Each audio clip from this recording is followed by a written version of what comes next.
Some roles in cinema aren't just memorable, they're unforgettable. They become part of pop culture in a way that transcends the movies themselves. When you think of those roles, it's almost impossible to imagine anyone else stepping into them. And for Pirates of the Caribbean, that role is Captain Jack Sparrow. The swagger, the charm, the unpredictable wit. Johnny Depp didn't just play him, he was him. The eyeliner, the beads, the way he spoke like every sentence was both a joke and a warning at the same time, it all became iconic. For years, though, fans believed that chapter had closed for good.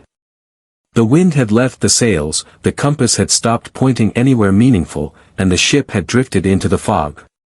The legal battles, the headlines, the behind-the-scenes tension, all of it seemed to create a wall that no one expected to be broken down. Johnny's return to Pirates was a dream people had quietly let go of, even if it still lingered in the back of their minds. The thing about dreams, though, is that sometimes they surprise you. And recently, one small spark reignited hope for millions of fans around the world. That spark came from Jerry Bruckheimer, the legendary producer behind the entire Pirates saga. In an interview, he made a simple statement: Johnny seems open to returning. Just a few words, but enough to send waves through the fandom. Now, in Hollywood, open is a careful choice. It doesn't mean anything's been signed, it doesn't mean a set is being built or costumes are being fitted. But it does mean conversations might be happening. And in a business where possibilities can vanish overnight, the fact that this one is still alive is huge. To understand why this means so much, you have to rewind to the last time we saw Jack Sparrow on the big screen. Dead Men Tell No Tales had just wrapped up the latest adventure, and while the film still made money, it didn't quite match the box office heights of earlier entries. Disney was in a period of rethinking, deciding what the future of the franchise should look like. On top of that, Johnny's personal life was dominating the media.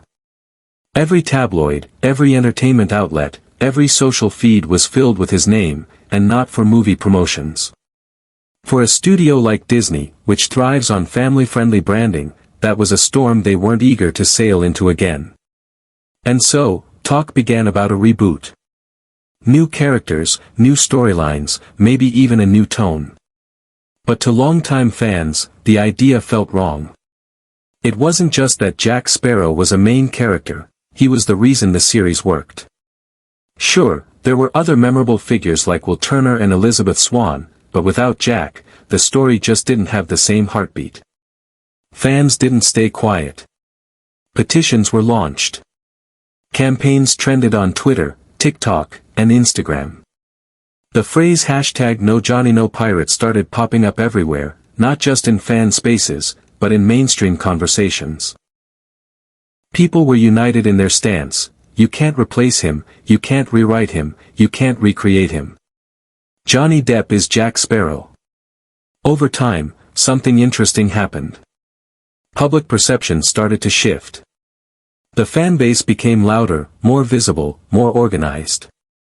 Interviews resurfaced where Johnny spoke about how much he loved the character and how deeply it mattered to him. Clips of his improvised moments in the films went viral again. The cultural memory of why Jack Sparrow worked so well, why he was so beloved, started to resurface. And now, we've arrived at this moment. Jerry Bruckheimer drops the word open, and it's like striking a match in a room full of dry kindling. The reaction is immediate. Fans dissect every possible meaning behind it. Some are cautious, others are convinced this means we're about to get an announcement any day now. And while the truth is likely somewhere in the middle, it's undeniable, the door isn't shut anymore. If Johnny Depp really does step back into Jack Sparrow's boots, it's safe to say we wouldn't be seeing the same Jack we met in 2003. Time changes people. Even the most eccentric, unpredictable pirates aren't immune to the weight of years, the toll of adventures, and the cost of all the choices they've made along the way. And Jack Sparrow has made a lot of choices, some brilliant, some questionable, some downright insane. All of them have left their mark. This Jack would be older. His swagger would still be there, but maybe the edges are a little more worn. The walk is still offbeat, still that strange mix of a stagger and a dance, but maybe it's a little slower now, not from weakness, but from the kind of man who's learned to pace himself. The glint in his eye is still there too, but it's different. It's not just the mischievous sparkle of a man about to run a clever con. It's also the glint of someone who's seen storms most men wouldn't survive and lived to tell the tale. Though Jack, being Jack, would probably tell that tale with a lot of embellishments. Maybe this is a Jack who's finally hung up his hat, or at least put it on a shelf for a while. He's traded the rolling deck of the Black Pearl for a small, sun-soaked island that most maps don't even bother marking. There's a hammock tied between two palm trees, a stash of rum buried somewhere only he knows, and a pile of old, weathered maps rolled up in a chest that's been nailed shut, not because he wants to keep the treasure hidden, but because he's decided, for once, to stop chasing it. On this island, the days blur together. Mornings might start with Jack lazily wading into the shallows to catch fish with his bare hands. Whether or not he actually catches anything is another matter entirely. Afternoons are spent dozing in the hammock, letting the sea breeze carry him between dreams and reality. And evenings. Evenings are for staring out at the horizon, watching the sun dip into the ocean, and maybe wondering if he made the right choice walking away from the life that made him who he is. But Jack Sparrow is not the kind of man who can truly live in peace for long. Trouble has a way of finding him, no matter how far he's sailed or how well he's hidden. Maybe one day, a small boat appears on the edge of the horizon. Someone is rowing toward his quiet island. They're carrying a story, and it's not the kind of story Jack can ignore. It could be an old friend, desperate for help. It could be a young sailor with a connection to someone from Jack's past. Or it could be an enemy he thought was long gone, resurfacing with a grudge that's been simmering for decades.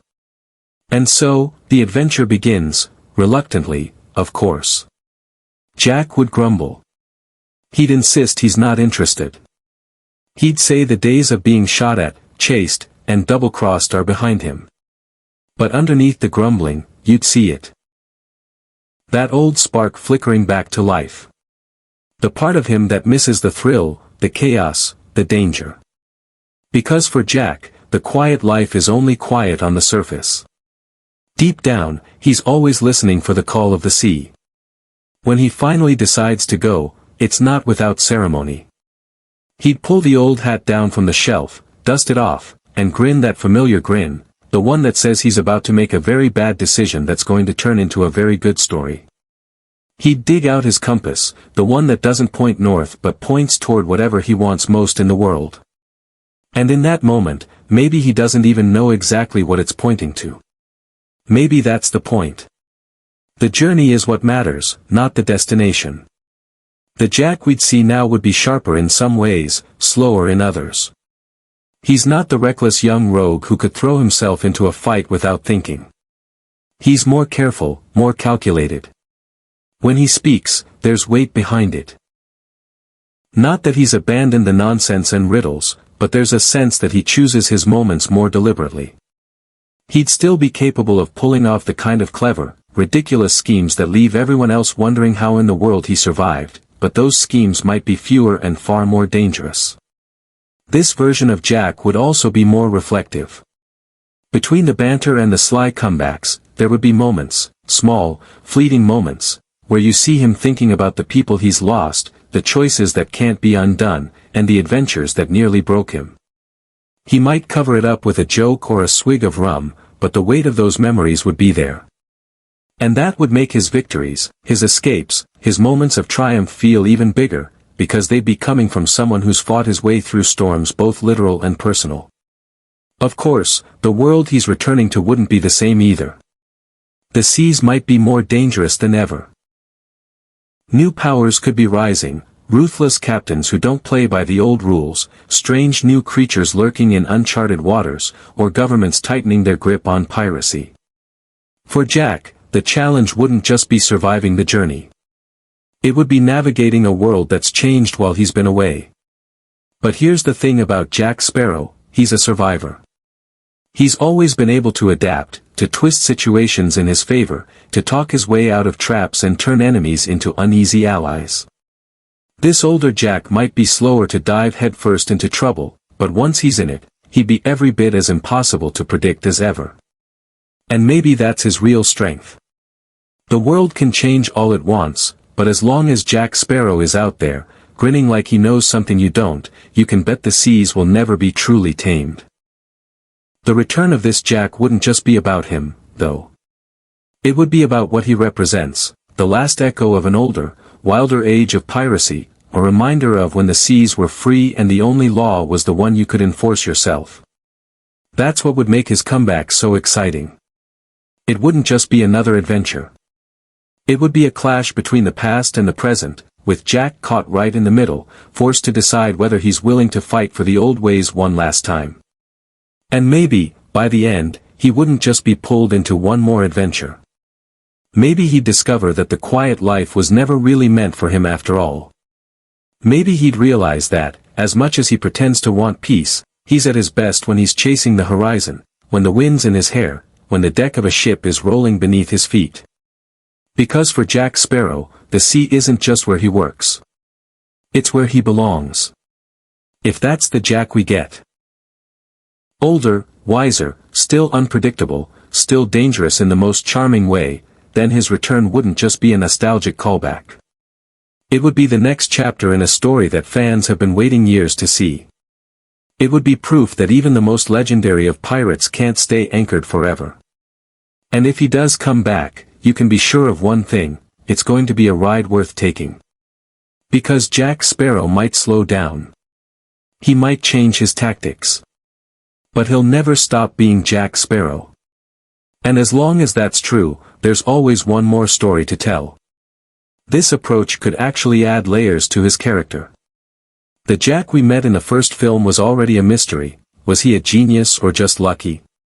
Was he a coward or a hero? The beauty was that he was a bit of everything. Now imagine that same unpredictable spirit, but with years more experience, more stories behind his eyes, maybe even a few regrets. That could make his return not just exciting, but emotionally powerful. From a business perspective, this move could be massive for Disney. The Pirates franchise, while still profitable, hasn't been in the spotlight for years. Bringing back its most recognizable figure would instantly revive global interest. It would make headlines everywhere, not just in entertainment news but across the internet. And you can be sure that the box office would reflect that excitement. But this isn't without its challenges. When you bring back a character as iconic as Jack Sparrow, you're not just making another movie, you're stepping into a world of massive expectations. Fans have held on to their memories of the earlier films for years, and those memories are golden. They remember the quick-witted one-liners, the bizarre yet brilliant escape plans, and the way Jack could turn a hopeless situation into a triumph with nothing more than charm, luck, and a little bit of chaos. They'll want all of that again. They'll want the humor, the unpredictability, the swagger that made him stand out from every other pirate in cinema history. But here's the tricky part, if it's just that, if it's simply a string of familiar jokes, recycled scenarios, and the greatest hits of Jack's past moments, it risks feeling hollow. The magic of the original films wasn't only in the gags or the action. It was in the way the story kept surprising you, the way Jack's decisions, or accidents, pushed the plot in unexpected directions. If a comeback leans too heavily on nostalgia without adding anything new, it could end up feeling like an imitation of itself rather than a true continuation. That's why the heart of his return has to be a story with real meaning. Not just another, there's a villain, here's the ship, let's go stop them, type of plot. This has to be personal for Jack. The stakes need to go beyond treasure or revenge. Maybe it's a mystery that ties back to his earliest days as a pirate, revealing a part of his history we've never seen. Maybe it's a threat to someone he actually cares about, which, for Jack, is rare and worth watching. Or maybe it's a choice between his own survival and something bigger, something that forces him to dig deeper than we've ever seen him go. A personal story doesn't mean it can't be funny or full of spectacle, in fact, it would make those moments hit even harder. When the audience knows the stakes matter to Jack on a deep level, every clever escape, every brush with danger, every ridiculous stunt feels more exciting because there's something real driving it.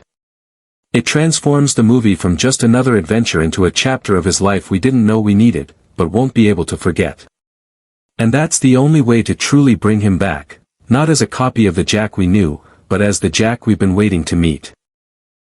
One possibility could be tying his return to an unfinished part of his past. Maybe an old friend is in trouble. Maybe there's a treasure he once gave up on because it wasn't worth the risk, until now.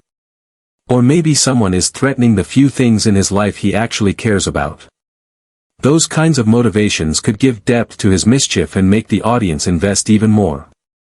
And let's not forget, Jerry Bruckheimer knows exactly how to craft a story that blends humor, heart, and high-stakes action. He's been doing it for decades. If anyone can bring Jack Sparrow back in a way that honors what came before while giving us something new, it's him, especially if he and Johnny are working together again. Right now, we're in that rare stage of possibility. Nothing's confirmed, nothing's set in stone, but hope is alive. And in Hollywood, that's often the most exciting part, because anything can happen. Sometimes all it takes is enough fan demand, the right timing, and the right creative spark to make something real. So now the question is, should Jack Sparrow return? Or should Pirates of the Caribbean take a new path? Some say it's time for a new generation of characters, that maybe Jack's story has already been told. Others, and they're the louder group, believe there are still more adventures to be had, more ridiculous escapes to pull off, more treasures to chase. Whichever side you're on, one thing's certain. If Johnny Depp does put on that hat and step onto the deck again, it will be one of the biggest comeback moments in movie history. It won't just be about a new film, it'll be about reclaiming a legacy, about reminding the world why a certain pirate with a strange walk and a quick wit became a global icon in the first place. And maybe, just maybe, the next time we see him, he'll be standing on the bow of a ship, the wind in his hair, smirking as he says something completely ridiculous yet somehow perfect. And we'll all remember why we fell in love with Captain Jack Sparrow in the first place. Now, I know you've got your own thoughts on this.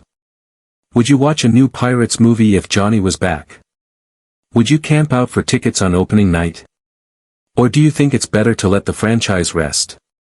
Let me know, because I'm curious where you stand on this. And if you're in the mood for more Pirates talk, there's a whole treasure chest of secrets, Easter eggs, and behind-the-scenes stories from the earlier films that most people never noticed. Once you know them, you'll never watch those movies the same way again. Until then, keep your compass pointed toward whatever it is you want most, even if it doesn't always point north.